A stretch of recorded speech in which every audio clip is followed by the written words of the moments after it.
top priority program of the present administration is poverty reduction at the grassroots level, applying the Rural PUROK initiative, which saw great successes.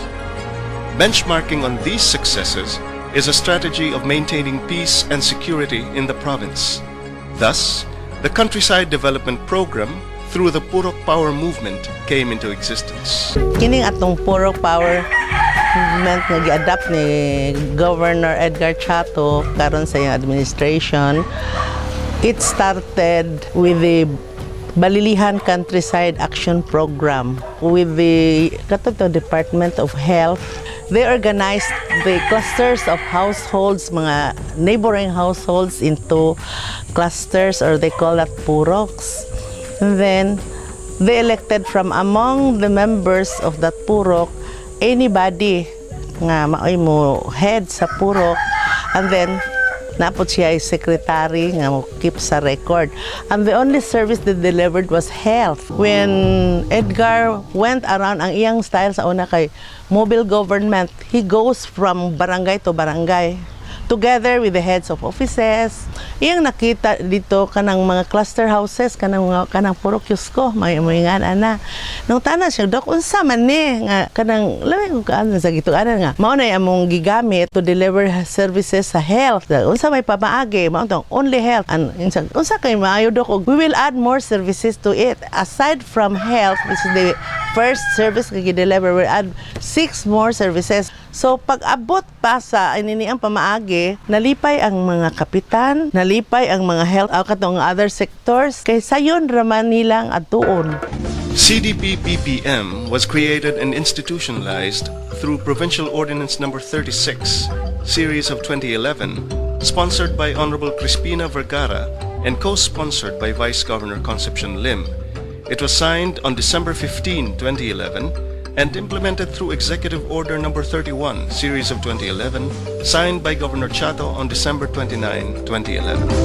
The CDP-PPM was implemented through the spirit of cooperation and convergence of efforts of the Provincial Government of Bohol, the Armed Forces of the Philippines, the Department of Interior and Local Government, and the Philippine National Police under Oakland Bayanihan. The program was formally launched on July 22, 2011, at the Bohol Cultural Center, witnessed by the municipal local chief executives and other stakeholders.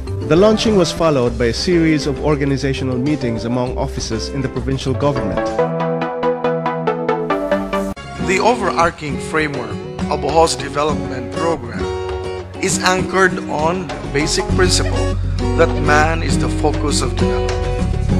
And because of such focus, it is necessary to strengthen all the mechanisms that will deliver services to enhance the quality of life of every Boholan. The PUROK is the smallest and most basic unit in the structures of social governance in the province of Bohol today, composed of neighborhood groups from 20, 30, 40 households engaged in governance among themselves, consist also of members that will form the totality of all the population in the entire village or barangay.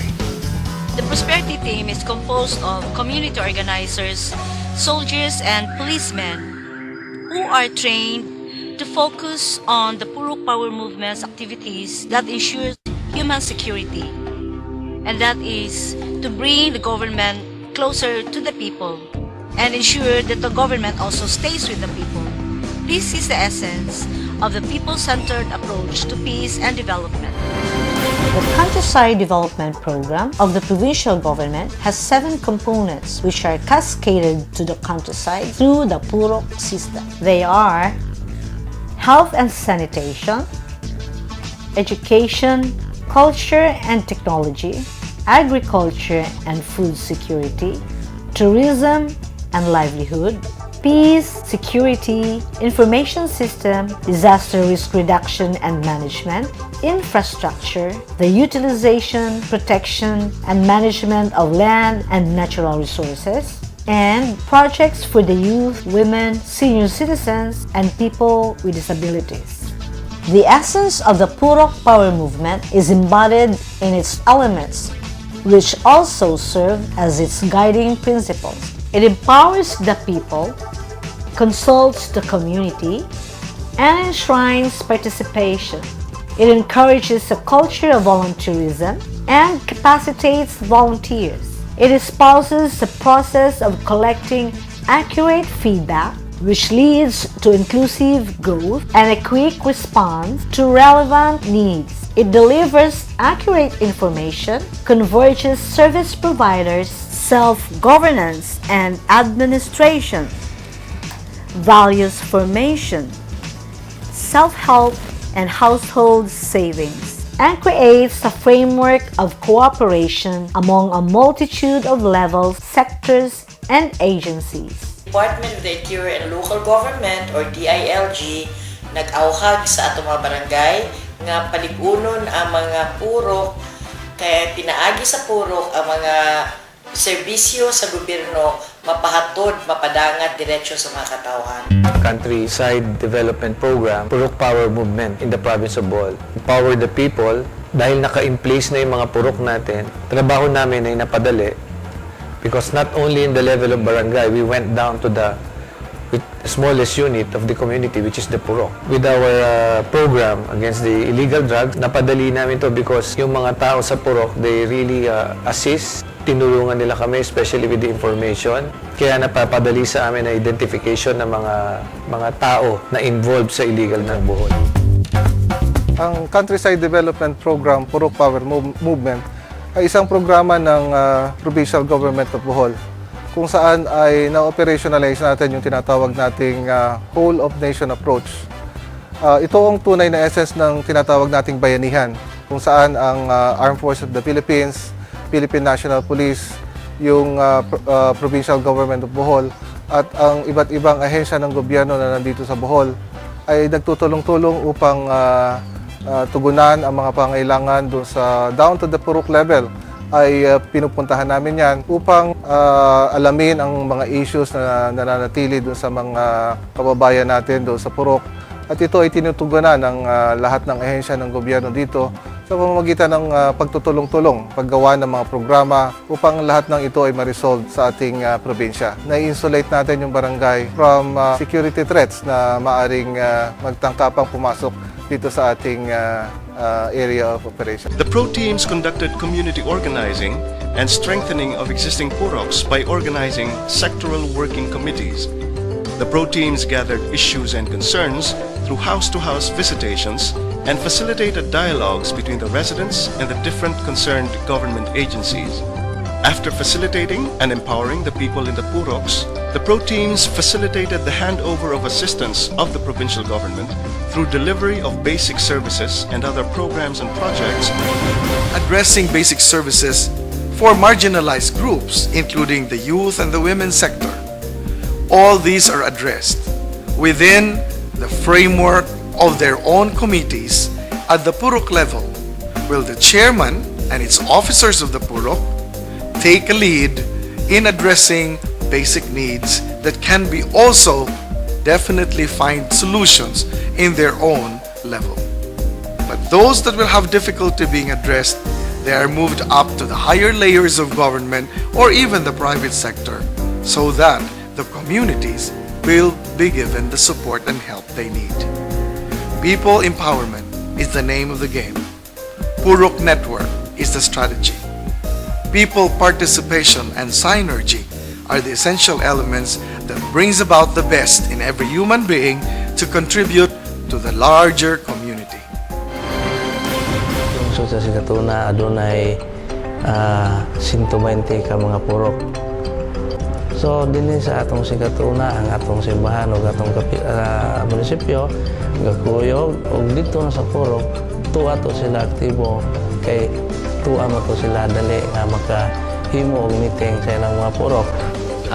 Ang among barangay mooy pinakaunang nasudlan sa pro team. So dako pasalamat ang among barangay mooy gihatagan og unang beneficiary sa pro team. Stronger puroks links also towards stronger governance at the barangay level, where the barangay captain is able to mobilize resources of the community as well as community participation in governance itself. But most basic, the PUROK in the province of Bohol is viewed as a mechanism of strengthening people empowerment, as every individual is given a chance to take part in governance within the PUROK and likewise contribute its bigger share to the larger community of the barangay, which also contributes to the totality of man's basic needs being addressed at the bigger community of the municipality, city, and eventually the whole province. Building sustainable communities is done by organizing the PUROK sectoral working committees and their volunteers, and also recognizing the invaluable support and contribution of the local government units through the PUROKs. Through the sectoral working committee volunteers, the PUROKs are able to unite against illegal drugs, establish a community information system, practice household-level food sufficiency measures, strengthen preparedness towards disaster risk reduction and management, promote environmental management, keep the neighborhood healthy by working on good nutrition and health care, prevent and control rabies, protect the vulnerable sector, promote youth leadership, and forge effective partnerships. Organize intelligence network, ward off terrorism. Together, we stood up and measured ourselves against the threat.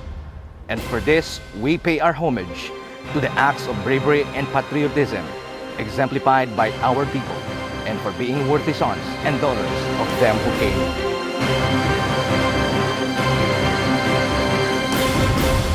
PUROK is not just an address, it is not just a shelter place.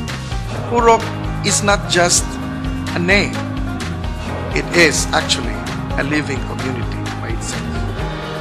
The PUROK power movement in the province of Bohol is now gaining grounds, addressing the basic human needs that needs to be addressed. And the most important part of it, it's not government alone that can address all the concerns of people, but an empowered population can indeed be the first line of defense to address man's basic needs. We hope that this strategy can also inspire not only the Boholano community but other communities as well to find ways of means of bringing in new innovations with our own individual and collective experiences, and likewise studying the behaviors, customs, and traditions of people and bring out the best of ourselves. Thank you and enjoy your visit to Bohol.